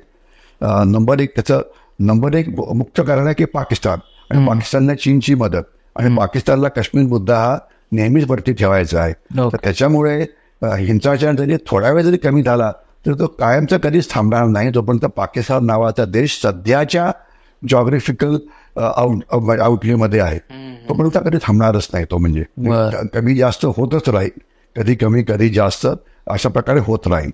आणि दुसरा जो तुम्ही प्रश्न विचारला की आता हिंसाचार का वाढला, तर या भागामध्ये काही सैन्य होतं ते आपण तिथनं काढलं होतं, त्यांना पाठवलं होतं. पण भारतची सीमेवरती जिथे सैन्याची जास्त गरज होती, कारण सैन्याची संख्या वाढवायची नाही असं सरकारचं धोरण आहे, कारण पैसे लागतात वगैरे, बजेट वाढवावं लागतं. म्हणून त्यांनी हे जे सैन्य काश्मीरच्या डोडा भागामध्ये होतं तिथे डोडा किश्तवाड़ या भागात ते काढून त्याला पाठवलं कुठे तर लडाख सीमेवरती. तर तिथे एक पोकळी निर्माण झाली आणि या पोकळीमध्ये ही जी घुसखोरी झालेली आहे इंटरनॅशनल बॉर्डरच्या बाजूनी ती तिथे आलेली आहे. तिथे 40-50-60 दहशतवादी असतील की जे स्पेशल फोर्सेसचे असतील किंवा हे असतील तसे आहेत ते, म्हणजे अतिशय कडवे, अतिशय वेल ट्रेंड, अतिशय चांगली वेपन्स, ट्रिमेंडस टेक्नॉलॉजी त्यांच्याकडे आहे. आणि त्यांच्याविरुद्ध आपण आता कारवाई जी करतोय ती डिफेन्सिव्ह कारवाई करतोय, म्हणजे सीमेवरती त्यांना थांबवणं किंवा आत दहशतवादी विरोधी अभियान करून त्यांना हे करणं. पण त्याकरता माहिती मिळायला पाहिजे, इंटेलिजन्स मिळायला पाहिजे की या ठिकाणी ते लपलेले आहेत वगैरे, की जे लोक करणं इतकं सोपं नाही येते. मिळाले की हल्ला केला जातो पण ते सोपं नाही येते. तर या वेळेला या सगळ्या डिफेन्सिव्ह कारवाया झाल्या. तर आपण ऑफेन्सिव्ह कारवाई करू शकतो का? सर्जिकल स्ट्राईक नंबर 3, ठीक आहे, तो आपण क्षेपणास्त्रांचा वापर करून स्ट्राईक करू शकतो का? आपण तोफांचा वापर करून स्ट्राईक करू शकतो का? आपण पुन्हा एकदा स्पेशल फोर्सेसचा स्ट्राईक करू शकतो का? आपण एअरफोर्सचा वापर करून पुन्हा स्ट्राईक करू शकतो का? आपण नेव्हीचा वापर करून पुन्हा स्ट्राईक करू शकतो का? ऑप्शन्स अनेक आहेत आणि प्रत्येक ऑप्शनचे काही फायदे असतात, काही नुकसान असतं, एस्केलेशन होऊ शकतं, वाढू शकतं वगैरे. तर त्याला असं एक राईट अँड रॉंग असं काही आन्सर नसतं. परंतु ते करण्याकरता तुम्हाला एक अतिशय मजबूत सरकार पाहिजे की जे स्वतःहून सगळे निर्णय घेऊ शकतं. आणि आज एक पाकिस्तानची समजूत झालेली आहे की सरकारकडे पुरेसं बहुमत नसल्यामुळे कुठलंही ऑफेन्सिव्ह कारवाई घेण्याकरता सरकार लगेच घेणार नाही अनेक कारणामुळे. ठीक आहे ना. आणि याच्यामध्ये वर्ल्ड प्रेशर सुद्धा येतं. जग म्हणेन की अरे पहिलेच युक्रेनमध्ये प्रॉब्लेम सुरू आहेत, पहिलेच हमासचा प्रॉब्लेम सुरू आहे, तर तुम्ही तर आगीत केलं होतं, आपण नवीन एक युद्ध का सुरू करता? तर म्हणजे इंटरनॅशनल प्रेशर म्हणा, वर्ल्ड प्रेशर म्हणा आणि पाकिस्तानची त्यामध्ये वाढलेली दादागिरी ते म्हणा.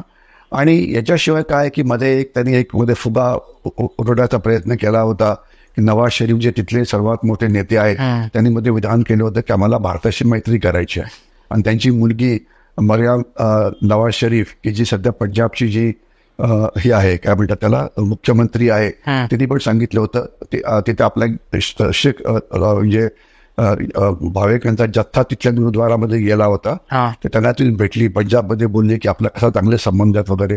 ते आशा निर्माण झाली की यांना खरोखरच मैत्री करायची आहे. ठीक आहे. परंतु ज्या प्रकारे कारवाई होते म्हणजे पुंछ राजौरी भागामध्ये किंवा जम्मू रियासी भागामध्ये, ते क्लिअर दिसतं आहे की नवाज शरीफ किंवा तिथल्या राजकीय पक्षांना तिथलं सैन्य विचारत नाही आणि तिथलं जे सैन्य ठरवतं तीच कारवाई होते आहे. आणि त्यांना वाटतंय की स्ट्रॅटेजिकली सामरिकदृष्ट्या जगात जो प्रचंड गोंधळ चाललेला आहे त्याचा फायदा उठवून आपण पुन्हा एकदा दहशतवाद पुन्हा पुनर्जीवित करूया काश्मीरमध्ये, खास तर चप्पीर पंजाबमध्ये, ज्यामुळे काश्मीरचा मुद्दा पुन्हा एकदा पुढे येईल. आणि त्यामध्ये त्यांना वाटतं की एक कमजोर सरकार जे मोठे निर्णय घेऊ शकत नाही, हा त्याच्यामधला एक आहे. आणि दुसरे काही म्हणजे कमजोर सरकार तर एक भाग झाला. आपण जर पेपर वाचत असाल तर काही लोकांनी म्हणजे काही ज्याला शब्द वापरायचा की सो कॉल्ड विचारवंतांनी एक निर्णय घेतला की भारताने शस्त्र निर्यात करू नये. ठीक आहे ना. कारण शस्त्र म्हणजे कोणाला ते मारण्या करतात, शस्त्र काही म्हणजे मी काही फुलाचा गुच्छ नाही येतो, शस्त्र कुठेही गेलं तरी ते युद्धाकरता वापरलं जाईल ना. आता आपली शस्त्राची निर्यात वाढलेली आहे. तर हे विचारवंत, ज्यामध्ये काही सुप्रीम कोर्टचे जज आहेत, काही राईट ऍक्टिव्हिस्ट आहेत, त्यांनी स्टेटमेंट दिलं की आपण ते करायला नको. आणि दुसरं त्यांनी सांगितलं की जे भारतीय कारखानदार हे म्हणजे काय म्हणतात त्याला, शस्त्राची किंवा ॲम्युनिशनची जी निर्यात करतायत युरोपमध्ये, त्यांच्यावरती बहिष्कार घालायला पाहिजे. अरे आपले कारखानदार म्हणजे जर निर्यात करत असतील तर त्याची निर्यात होते आहे कारण त्या ज्या देशाला ती निर्यात होते आहे त्यांना ती शस्त्र आवडले, कारण शस्त्र वर्ल्ड क्लास आहे म्हणून ते घेत आहेत. तर तुमच्याकडे वर्ल्ड क्लास आहे आणि किंमत कॉम्पिटेटिव्ह आहे म्हणून ते घेत आहेत ना, तुमच्यावरती प्रेम म्हणून नाही ते. ठीक आहे ना. तर तेवढे थांबवा म्हणतात. अरे पहिले निर्यात काही करणं सोपं नसतं. म्हणजे होतं आहे, भारत फौज जर आपली गन हे करू शकतं त्यांना करू द्या की हे लोक तुम्ही वायर्ड नावाचं पोर्टलवरती बघा, तरी त्याच्या हे टाकलेलं आहे ते की, आणि 50-60 लोक त्यांनी मोठा कॅम्पेन लॉन्च केलेला आहे. असे मूर्ख लोक आज आपल्या देशामध्ये आहे. आपण करायलाच पाहिजे निर्यात करा. आपण जेव्हा निर्यात करतो त्यावेळेला आपल्या शस्त्रांची पर कॅपिटा किंमतही कमी होते. म्हणजे तुम्ही नुसतं भारताकरता जर गन तयार केली तर 100 कोटी रुपये, तर तुम्ही जर 100 गन एक्सपोर्ट केल्या तर किंमत ते 90 कोटीवरती येईल. तर फायदा आपला होतो ना, कारण क्वांटिटी ऑफ इकॉनॉमिक हे होऊन जातं, व्हायबिलिटी होऊन जाते आणि ते होतं. तर आपल्याकडे असे आतले शत्रू जे चाणक्याने म्हटलं हे भरपूर आहेत. ऍक्टिव्हिस्ट लोक, काही NGOs की जे उलटं सुलटं काहीतरी बोलत असतात. आणि म्हणजे आपल्याला गंमत वाटेल की जो हिंदूंवरती अत्याचार झालेले आहेत, एक सोशल मीडियावरती एक हे फिरत होतं की ज्याच्यामध्ये 30-40 सो कॉल्ड प्रसिद्ध TV अँकर्सचे फोटो आहेत की ज्यांनी या विषयावरती एक शब्द पण उभारला नाहीये. 40 लोक कोण आहेत हे सगळे तुमच्या ओळखीचे आहेत. त्यांचे फोटो आहेत सोशल मीडियावरती आहेत की यांनी हिंदूंची जी कत्ल केली जाते आहे बांगलादेश त्याच्यात बोलायला आहे म्हणजे. आणि उलट म्हणजे मी नाव घेतो तर नाव घ्यायला नको कोणाचं. हे हिंदूंच्या वरती जे 2 आर्टिकल आले आहेत त्यातील पहिलं आर्टिकल होतं की तिथले स्टुडंट्स हे हिंदूंचं रक्षण करतायत अशा प्रकारचं आर्टिकल आलं होतं. ते केवळ ते एक फोटो ऑप्स होतं म्हणजे फोटो काढला आणि ते गायब झाले. आणि दुसरं की म्हणजे ते फक्त दाखवायचा प्रयत्न करताय. म्हणजे मधली ती बातमी आपण आता फक्त युनुस म्हणाले त्यामुळे रक्षण करून तेवढीच बातमी तेवढा. पण जे ते म्हणाले तरी ठीक आहे पण जे नुकसान झालं त्याच्याविषयी काय खरं त्याच्याविषयी बोलायलाच तयार नाही आहेत हे आपले म्हणजे इव्हन मेन स्ट्रीम न्यूजपेपर्सवाले. ठीक आहे हे देशाचं दुर्दैव आहे की त्यांना त्यांच्या डोक्यात काय किडे भरलेत मला कळत नाही. पण जे सत्य आहे की ते मारले गेले त्याच्यात काय डाऊट काय. 200 मारले गेले 200 मारले गेले ना. घरं जायला की तर जायला गेली आहेत ती त्याच्यात काही डाऊट नाही. तसे वाटतील तेवढे व्हिडिओज आहेत. पण त्यांचं ज्यावेळेला त्यांचं अँकरिंग होतं की हा जो व्हिडिओ आहे हा खोटा आहे. अहो श्री और श्रीमती हा व्हिडिओ खोटा आहे की एका स्त्रीचा फोटो होता की त्याचे हातपाय बांधलेले होते आणि असं एक व्हिडिओ हे झाला की तिच्यावरती अत्याचार होता. आणि मग नंतर लक्षात आलं की हा व्हिडिओ एका सिनेमाचा भाग होता. ओके. अहो मिस्टर विचारवंत अँकर असे 1000 व्हिडिओज फिरतायत तर हे 1000 खोटे आहेत का. नाही 2-3 खोटे म्हणजे जुने होते. खोटे नव्हते जुने होते. 10 जुने असतील. अहो पण 990 तर खरे आहेत ना. हो तुम्ही सिद्ध करा की सगळे 1000 व्हिडिओ जे आहेत ते 1000 खोटे आहेत. सिद्ध करा. तेवढं तुम्ही हे म्हणा जे स्वतःला म्हणजे मीडियाचे मोठे भूगोल समजतात हे करा. 1000 नक्कीच खोटे होते. खोटे म्हणजे टाइम बार्ड होते हे होते ते पण 990 आहे तो इथं त्याचं काय खरं. तर सर थँक्यू सो मच तुम्ही आम्हाला वेळ दिलात आणि आपण खूप महत्वाच्या टॉपिकवर तुम्ही मार्गदर्शन केलं आमच्या ऑडियन्सला. खरं तर आमचं चॅनल जे आहे जास्त स्पिरिच्युअल आहे. मी स्पिरिच्युअल पॉडकास्ट करतो पण हा विषय असा आहे जसं तुम्ही म्हणालात की बरेच न्यूज अँकर्स आहेत जे काही बोलत नाही सेलिब्रिटीज काही बोलत नाहीत. तर म्हणून मग आमचा विचार होता की आपण काहीतरी इनिशिएटिव्ह घेऊन काहीतरी बोललं पाहिजे. तर तुम्हाला कसं वाटलं आमच्यासोबत गप्पावर. काय असतं माहिती आहे का की अनेक वेळा मेन स्ट्रीम मीडिया किंवा सेलिब्रिटीज किंवा या विषयावरती बोलतच नाही आणि त्यांना वाटतं की हिंदूंविषयी काही बोललं किंवा असं काही झालं तर ते आपण काहीतरी वाईट बोलतोय. असं नाही. जर हिंदूंविषयी जर अत्याचार होत असतील तर ते पुढे यायला पाहिजे आणि ते अत्याचार थांबवणं हे आपलं एक देश म्हणून आपलं एक कर्तव्य आहे. म्हणून अशा विषयांना जे मेन स्ट्रीम मीडिया ज्याच्यावरती बोलायलाच तयार नाहीत इन्क्लुडिंग म्हणजे अँकर्स न्यूजपेपर एडिटर्स वगैरे तर या विषयांना सगळ्यांच्या समोर मांडणं हे महत्वाचं आहे आणि ते तुम्ही करतात याबद्दल तुमचं कौतुकच करायला पाहिजे त्यात काही डाऊट नाहीये. थँक्यू. हा आणि दुसरं आता एक माझी आठवण म्हणून मी तुम्हाला काही माझी पुस्तकं प्रेझेंट करू इच्छितो. एक पुस्तक आहे शिवरामी वंदिले हे पुस्तक आहे. माझ्या सख्खा मावस भाऊ लेफ्टनंट विष्णू वाटले 17 पॅराफीट ज्यांनी 1962 युद्धामध्ये वॉलॉंगमध्ये आपल्या प्राणाचं बलिदान दिलं होतं त्याच्याविषयी ते आहे. ही नुसती वीरकथाच आहे. आणि दुसरं पुस्तक जे आहे हे आहे सागरी सुरक्षा. भारताची सागरी सुरक्षा समोर असलेली आव्हानं वेगवेगळी चॅलेंजेस आपल्या समोर काय आहेत आणि मुख्य करायला काय पाहिजे याच्याविषयी. सागरी सुरक्षेमध्ये नेव्ही आहे कोस्ट गार्ड आहे पोलीस आहेत व्यापारी जहाजं आहेत म्हणजे अनेक त्याच्यामध्ये ऍक्टर्स आहेत की ज्यांनी काम करायला पाहिजे. या विषयावरती हे पुस्तक आहे. याविषयी आपण नंतर केव्हा तरी पुन्हा बोलू. नक्कीच. तुम्ही ऑडियन्सला मी सांगेन की तुम्हाला कुठल्या विषयावर पॉडकास्ट आवडेल ऐकायला हे आम्हाला नक्की सांगा. आणि या दोन्ही पुस्तकांच्या ज्या लिंक आहेत ते आम्ही डिस्क्रिप्शन मध्ये देतोय. सरांचं जे युट्यूब चॅनल आहे त्याचं मी लिंक डिस्क्रिप्शन मध्ये टाकेनच. सो प्लीज सरांच्या चॅनलला पण सबस्क्राईब करा. आणि तुम्हाला ही पुस्तकं जर मी तर वाचणारच सर फॉर शुअर पण ज्यांना वाचायचे त्यांनी प्लीज ऑर्डर करा त्या खाली दिलेल्या लिंकवर. तर थँक्यू सो मच सर परत एकदा. आणि आमचं हे जे स्वीट टॉक्स नावाचं पॉडकास्ट आहे तर आमचं एक शेवटी एक रिच्युअल असतं की आम्ही कुठलेही पॉडकास्ट एंड करताना फिस्ट बम्पने एंड करतो. तर हा पॉडकास्ट आपण आता एंड करूयात फिस्ट बम्प. थँक्यू.